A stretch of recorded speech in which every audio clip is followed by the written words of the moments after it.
The journey of the cyclist represent using a graph below. State the velocity of the cyclist at 3 seconds. So you can see 3 seconds is over here, and at that moment the velocity is 15 meter per second. So the answer to this is 15 meter per second. So this was just like reading of the graph. So this is 3 seconds, and that is 15 seconds over here, 15 meter per second. Now determine the acceleration of the cyclist in part A. So here we have part A, and you know that acceleration you need two coordinates. Okay, so this point is 1 comma 5, and say this point, you can see this is 4 and this is 20, so it is 4 comma 20. So here acceleration will be 20 minus 5 upon 4 minus 1. So this will be 15 upon 3, that is 5 meter per second square. So the answer to this question is 5 meter per second square. The velocity and acceleration of the cyclist in the part B of the journey. So students, this is a velocity and time graph, and a velocity time graph which is horizontal like this, parallel to the time axis. That means the velocity is constant, it is not changing, and therefore the acceleration is 0. So here in part B, you can see that this velocity is 25 meter per second. So over here, we have velocity is 25 meter per second, and our acceleration is 0 since it is constant velocity. Okay, you can even show it by calculation. Let's say this coordinate is 6 and 25, and say this coordinate which is 11 and 25. So if you want to find acceleration, that will be 25 minus 25 and 11 minus 6. So that is 0 upon 5, which is 0. The acceleration is 0 for this. Part D, determine the distance traveled by the cyclist till 12 seconds. So here is 12 seconds, and everyone knows that if you want to find the distance from a velocity time graph, you will need to calculate the area. Can anyone identify what shape does it look like? A trapezium. Yeah, it looks like a trapezium, and S is equal to half into sum of parallel side into height. So this is the parallel side is from 0 to 12 over here, and now this is what we have is 5 to 12, so that will be 7, and this is the height, and that is 25. So this will be half into 19 into 25.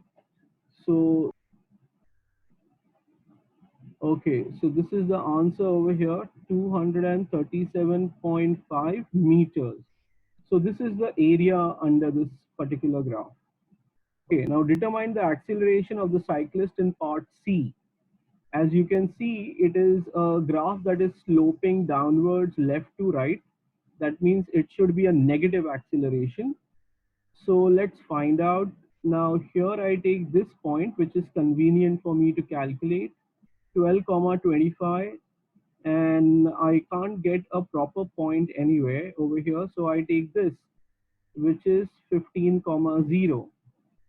So the acceleration is 0 minus 25 upon 15 minus 12, that is minus 25 upon 3, so that is 0.33 meter per second square. Now since they have said acceleration, so we will write it in negative. If they had said deceleration, we had written 8.33. And they are asking for the average velocity of the cyclist in the entire journey. So for average velocity, we will need to calculate the total displacement upon the total time. Okay, so students, what we are going to do is we are going to find the entire displacement, and that will be again is a trapezium here. See, the whole thing is also a trapezium. So S is equal to half into sum of parallel sides into height. So this is 15.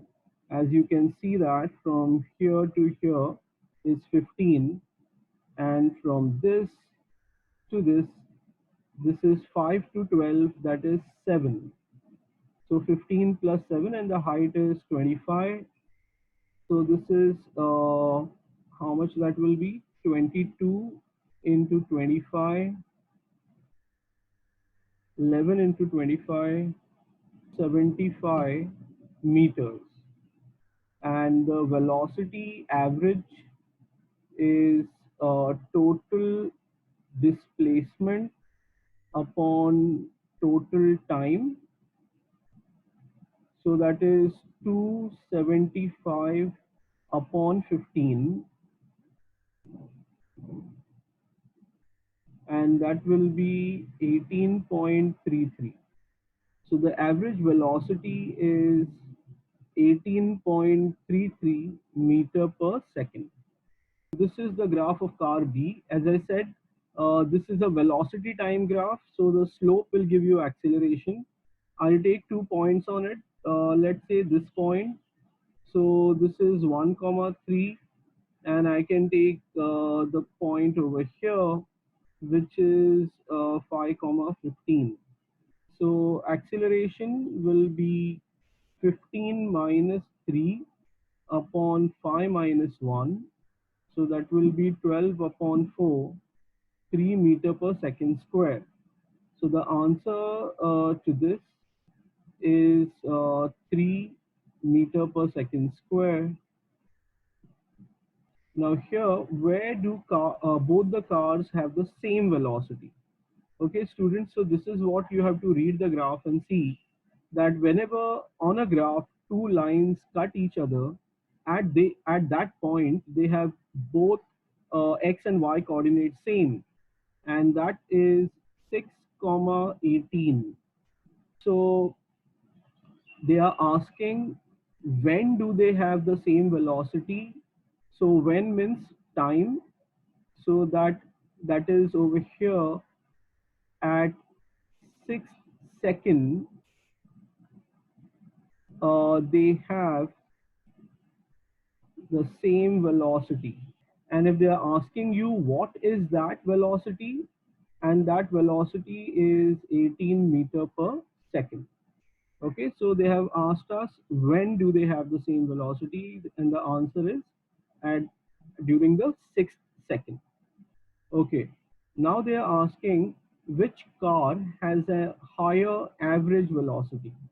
Okay, so to find the average velocity, we have to find the total distance upon total time. Okay, and we assume that the graph shows up to 16 seconds. So we'll take the whole thing. So let's find for A first. So the area is this area, which is a rectangle. So the distance covered by A is length into breadth, that is 16 into 18. 16 into 18, and that will be 288 meters. And the one covered by B, okay, let me write it over here. That is half into sum of parallel sides into height. Okay, so this one is for the B part, and look here, it does look like a trapezium here. So the parallel sides are 16, and this is the other one, parallel side. So that goes on from 8 to 16. So that is 8. And this height is this thing, that is 24. So this will be 16 plus 8, that will give you 24 into 24, and divide by 2, that is 288. So here we have both of them have covered the same distance, and therefore the average velocity will be same, and that is 288 upon 16, which is 18 meter per second. So I can write the answer over here. I can say that A and B have the